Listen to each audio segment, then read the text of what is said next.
Erdha me shishe verë të Kozeta, si erën e fundit, që ngrëm darkë këtu të treja, unë, Kozeta dhe Klodi. Si qindra mira darka, që kur isha e vogël, shumë e vogël, kështu e kam takuar për të parë Kozetën, ishte mësusja ime, ishte mentorja ime, ishte ajo që më pa gjithë dashuri, kur unë nuk e shikoja veten me dashuri. Ishte ajo që besonte tek unë, kur unë nuk besoja te vetja. Isha një vajzë province, e vogël edhe shumë e kompleksuar nga shkolla e mesme e gjuhëve tuaja.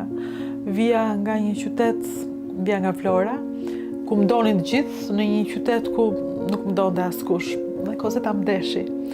Më deshi, më besoi, më bëri të besoj te vetja, edhe unë nuk do harroj kur. Prandaj jam sot këtu, në shtëpinë e saj, në një shishe verë në dorë, për ta kujtuar edhe për t'i thënë që ti je për herë gjallë, për mua dhe për ne. Sepse unë jam vetëm një thërmi e vogël e historisë së kësaj shtëpie, që është muzeu ynë i rinis, i kujtimeve, i kohës më të bukur të jetës.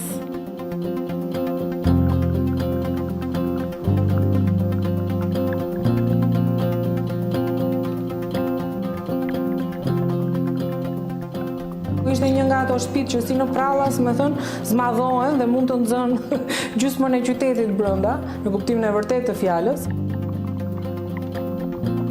Mjafton të trokisnim në derë dhe gjithmonë do hapej dera, gjithmonë do kishte një njeri, edhe nëse si ishte Kozeta, si ishte babaj ose mamaja, do ishte një njeri tjetër që do të priste aty. Me Kozetën kam një veprinje jetë, rrethanat e jetës kanë qenë tilla që ne jemi komshi.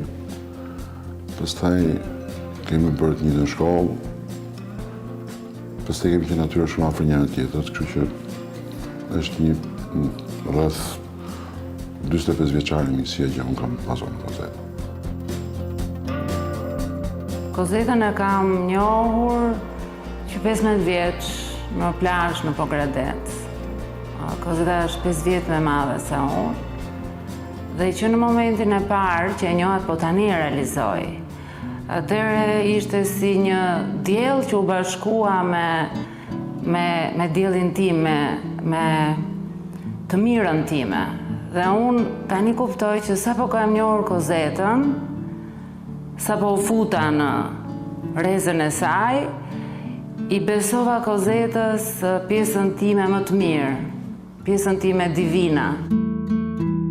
Kozeta ishte si një rrezë dielli në ato ditët e ftohta të dimrit ose të pranverës, sapo fillon të ngrohet koha, kur secili gjen një hapësirë ku ka një rrezë dielli dhe ngrohet, dhe sa mirë.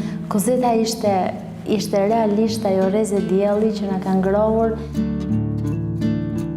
Një ditë ime motër që përmbaronte gjimnazin Petronini vjen dhe thot që ishte e shokuar pozitivisht nga se sapo i kishte ardhur një mësuese zëvendësuese, shumë e veçantë, me një ngrohtësi të çuditshme dhe qasje totalisht anortodokse, dhe ajo që kishte ndodhur në klasë ishte e papërsëritshme. Dhe në fund tha, Adi, ti duhet ta njohësh atë.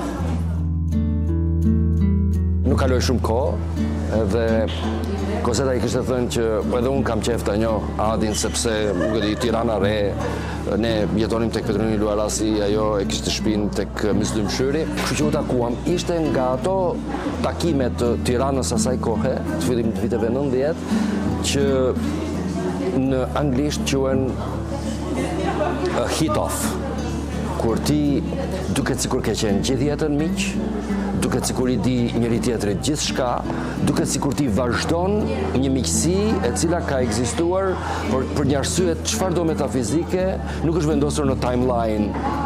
Kështu ka ndodhur takimi im i parë me Kozi Notin. Kam të fotografuar një buzëqeshje të madhe, një buzëqeshje aq e madhe sa kishte edhe portretin. Jemi njohur shumë në moshën që kam, më takon të them shumë të vogla, por praktikisht në vit të parë në fakultet, kur unë studioja për gjuhë dhe qytetërim frëng, dhe Kozeta erdhi për ju bashkuar grupit të studentëve të rinj që sapo hapën degën për gjuhë dhe qytetërim italian. Dhe në fakt ishim pjesë të një grupi që u lidhem shumë shpejt, edhe ku Kozeta kishte një rol të jashtëzakonshëm që me një fjalë mund thuhet ishte shpirti i grupit. Kur kam hyrë në moshën 18 vjeç në jetën e Kozetës, aty ka patur plot njerëz që mua më kanë pritur. Po si të thua, është një koshere me blet ku mbretëresha ishte Kozeta dhe bleta ishim ne të tjerët. Dhe unë bëra një blet tjetër. Pastaj nga jo mosh, deri në moshën 54 vjeç, që Kozeta ka shkuar në një planet tjetër, vazhdon atë udhëtimin e saj. Bletët vetëm janë shtuar.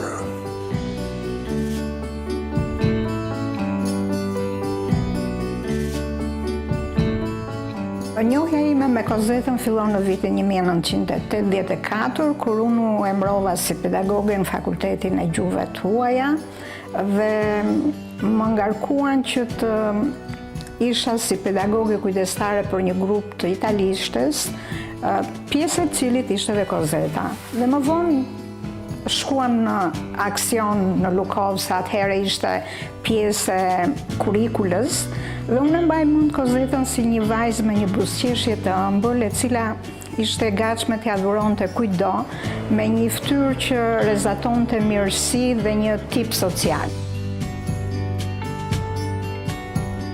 Kujtoj me shumë mallë, me shumë respekt dhe nostalgji gjithkohon me Kozën. Mbaj mend ku unë jam kthyer në Shqipëri në vitin 2003, edhe sigurisht që ne ishim pak çapkën dhe organizonin protesta nga më të ndryshme.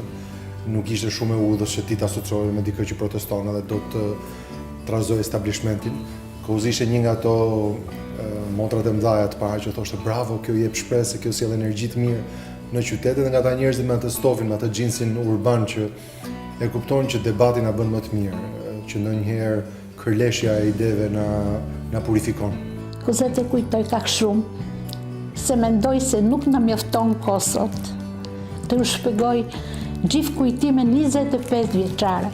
Një vajzë veçantë, një njeri me zemrë madhe, me shpirt shumë i pastër, me buzëqeshje Kozi, bëjsh relaks absolut. Me fjalët e Kozi, kecojsh. Ajo e ditë të do njerëzit. Kozeta ka qenë motër për mu.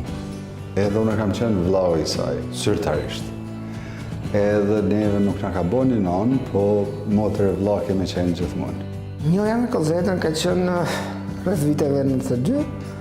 Në atë periudhë unë kam qenë në klasën e 4, e shfrytëzonin paraditën duke lozur afër shkollës mesme gjuhëtuje ku Kozeta jepte mësim, dhe duke zhvilluar një orë mësimi, unë hypi në dritare, fillova të ndigjoja diçka që më vrau veshin muzikë italiane, dhe që atëherë jemi bërë miq me Kozetën, në takonin për ditë.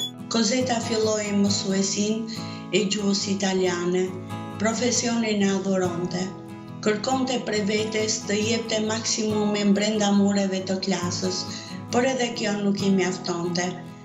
Inkurajonte pasione, dëshirat e nxënësve, dhe ata gjenin mbështetje tek mësuese Kozeta.